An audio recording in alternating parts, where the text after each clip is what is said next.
Bonjour à tous et bienvenue dans ce nouveau journal de la culture, aujourd'hui consacré au cinéma. Avec d'abord un homme et une femme entre raison et sentiment, nous recevons l'actrice Emmanuelle DeVos pour le film Le Temps de l'aventure. Et puis coloré et musical, le cinéma de Jacques Demy a enchanté des milliers de spectateurs. La Cinémathèque française célèbre le réalisateur des Parapluies de Cherbourg. Enfin, Audrey Tautou sera la maîtresse de cérémonie au prochain Festival de Cannes. D'abord donc bonjour à Emmanuelle DeVos. Bonjour. Merci beaucoup d'être avec nous. On va parler donc de ce film Le Temps de l'aventure, film de Jérôme Bonnel dont vous incarnez le rôle principal, celui d'Alix. C'est l'histoire d'une rencontre aussi simple que mystérieuse, celle d'une journée où le temps semble suspendu, l'histoire d'un coup de foudre tout simplement. Pour ceux qui ne seraient pas convaincus, moi je ne suis pas convaincue par les coups de foudre, mais là ce film donne envie d'y croire. Et vous justement, est-ce que vous y croyez au coup de foudre? Ah oui, bien sûr, oui.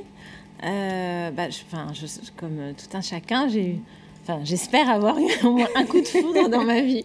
Mais oui, puis j'ai trouvé ça beau de faire un film là-dessus. Ouais, vous étiez convaincue en tout cas du coup par le scénario et cette le rencontre scénario possible. était, quand je l'ai reçu, vraiment, Jérôme m'en avait parlé depuis presque 2 ans et vraiment, j'ai pas été déçue. C'est magnifique, il a vraiment inventé...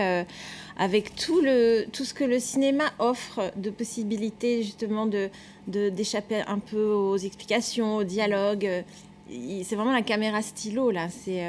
Il a vraiment eu, je trouve qu'il a filmé ça d'une manière extrêmement élégante et simple, pas prise de tête, juste au plus près des sentiments de ces deux personnages. J'ai trouvé vraiment... Enfin bon, je suis bien d'accord, mais on va regarder du coup ce que ça donne en images. Voici un extrait de la bande-annonce, ça s'appelle Le Temps de l'aventure.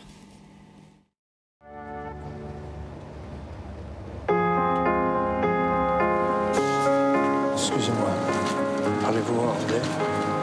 I'm trying to get to the Church of Saint Clotilde.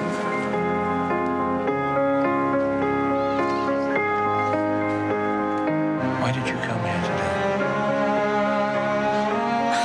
Honestly, don't know. It's the first time I've cheated on my boyfriend. I don't think I want to know that. Je serai pas au théâtre avant 19h30, 20h. C'était pour pas que vous vous affoliez. Pourquoi t'es encore à Paris? Why did you follow me? I didn't follow you. I went and found you. It's very different. Et voilà, Le Temps de l'aventure, donc avec Emmanuelle DeVos et Gabriel Byrne. On est presque surpris que ce soit écrit par un homme quand on voit le nom de Jérôme Bonnel. Ah, mais vous avez raison, c'est incroyable qu'un garçon, parce qu'il a à peine 35 ans, donc on peut encore l'appeler un garçon, et imaginez ce personnage féminin, il ait compris quand même les ressorts sentimentaux et sensitifs d'une femme. Je trouve ça incroyable. Et Jérôme dit qu'en fait, il s'est servi de ce personnage féminin pour parler de lui. Et que c'était plus facile en parlant d'une femme. C'était comme un masque. Voilà, une protection. Une protection. Et il pouvait s'épancher sur et dire ce qu'il pensait du sentiment. Mais en même temps, je me suis dit, en voyant le film, mais les hommes, les femmes, finalement, ils vivent le choc amoureux de la même façon. Il n'y a pas tant de différence que ça. Et là, c'est quel choc, puisqu'ils se rencontrent donc dans un train. Et alors, cette Alix, votre personnage, a une audace incroyable. Vous oseriez tout ce qu'elle ose dans le film? C'est elle qui fait le premier pas, comme on dit. J'aimerais penser que j'oserais, oui. Je ne suis pas sûre. Mais Alix, elle a l'audace des timides, je pense. Parce qu'elle est la première surprise parfois même. Parce que c'est pas du tout, faut pas en faire une dragueuse ou une mangeuse d'hommes. Non, pas du tout. Non, on dirait presque, je revoyais le plan où presque la décision se fait d'aller retrouver cet homme, comme ça, au bord d'un métro, au bord de... Voilà, tout d'un coup, une espèce d'absence, dit « Oh, je vais y aller ». Et puis, comme si il n'y avait rien de calculé, comme s'il y avait une main derrière elle, une main qui la poussait doucement à retrouver cet homme. Et puis alors, vous avez dû jouer dans la langue de Shakespeare. On a entendu un peu en anglais avec Gabriel Byrne. Comment ça s'est passé pour vous?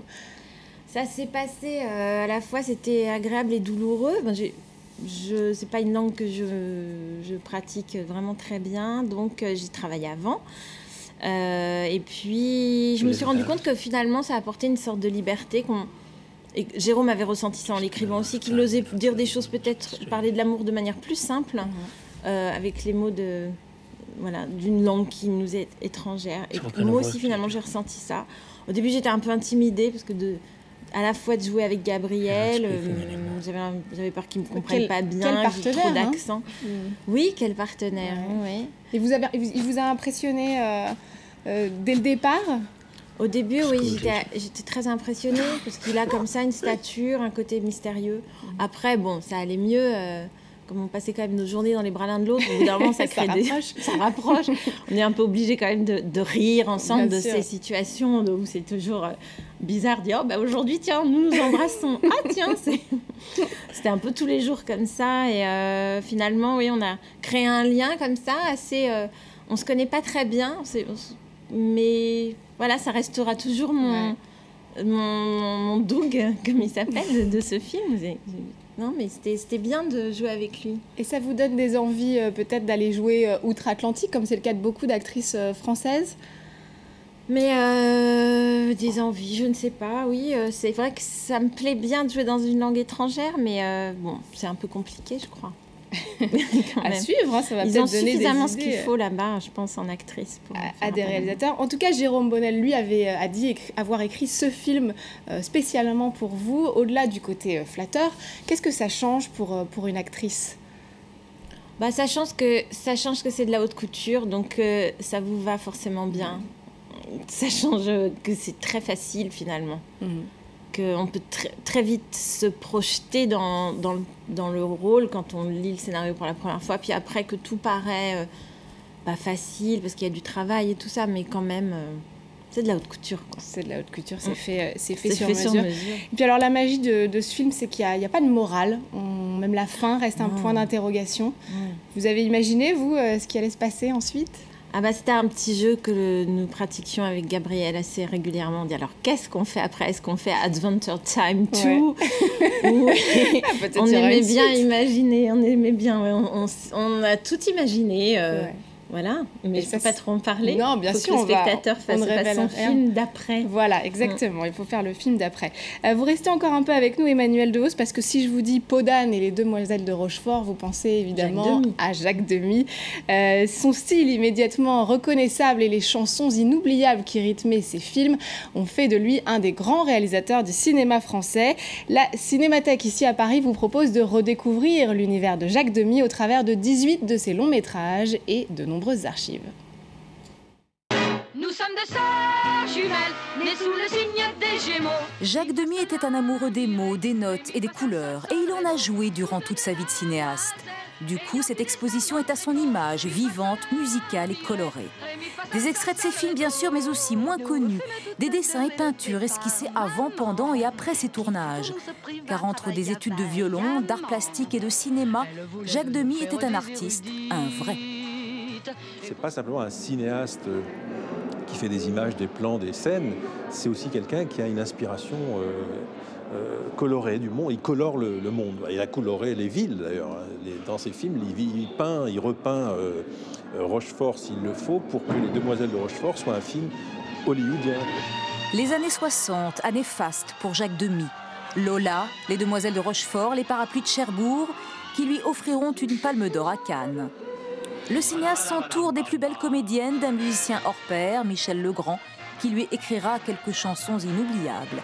Et puis sa plus fidèle amie, à la fois épouse et réalisatrice, Agnès Varda, témoin essentiel de sa vie et de son œuvre. Ce sont des images que j'ai faites sur la baie des Anges, ou plutôt des répétitions à la maison. Moi, je venais en petite souris, je faisais 2 photos et je partais. Et pareil, Jacques venait me voir sur mes tournages, comme un petit rat, il repartait.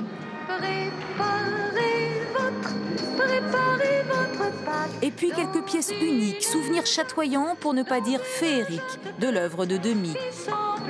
Bon, évidemment, là, devant les robes de peau d'âne, je ne peux que être contente et retourner un peu à mes 12 ans, parce que j'avais 12 ans au moment du tournage. Je l'ai cherché partout, tout autour.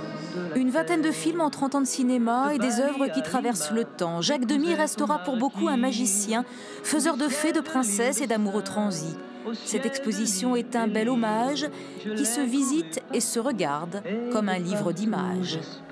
Voilà, les belles images de Jacques Demy, c'est magnifique, hein, c'est un cinéma qui vous qui vous plaît, qui vous parle? Ah oui, j'adore. Ouais. Ouais, Je sais pas je si vais on fera avoir encore Podane des... dans la tête toute la journée. C'est déjà fait pour moi, personnellement. On disait donc Jacques Demy, Palme d'Or à Cannes. Vous êtes une habituée, évidemment, de la Croisette. Vous y serez cette année pour le festival? Non, je ne crois pas, non. Je serai en tournage. Donc, oui, vous êtes en tournage au mois de mai. Alors, je le disais en titre, Audrey Tautou sera la maîtresse de cérémonie au prochain festival de Cannes. L'actrice française ouvrira donc le bal. Ça commence le 15 mai prochain pour cette 66e édition du festival, présidée, je vous le rappelle, par Steven Spielberg cette année.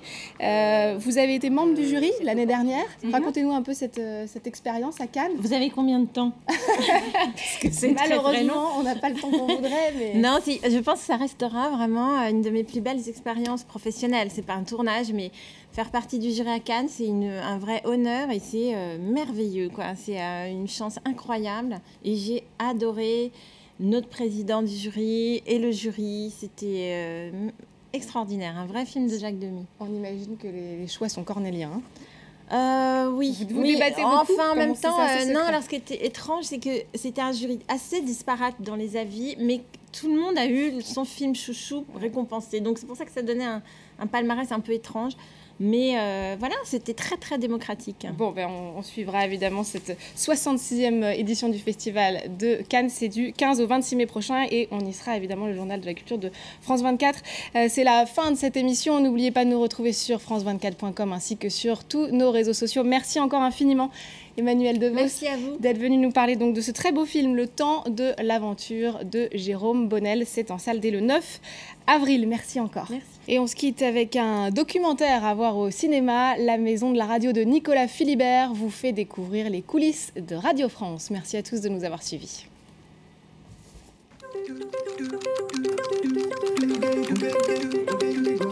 Beaucoup de questions sur le rôle joué par Twitter, par Internet, par les médias en général. Mais... La frite s'obtient d'une pomme de terre, épluchée, coupée en lamelles. Fraîchissant nord-ouest 4 à 5 le matin, mer agitée, des pluies. Pour Fortis... France Bleu, bonsoir. Quel est votre prénom? Oh bah dis donc, l'homme retrouvé coupé en deux en Isère est mort d'une balle dans le dos. Un cercueil, finalement, c'est pas aussi remarque, c'est lourd.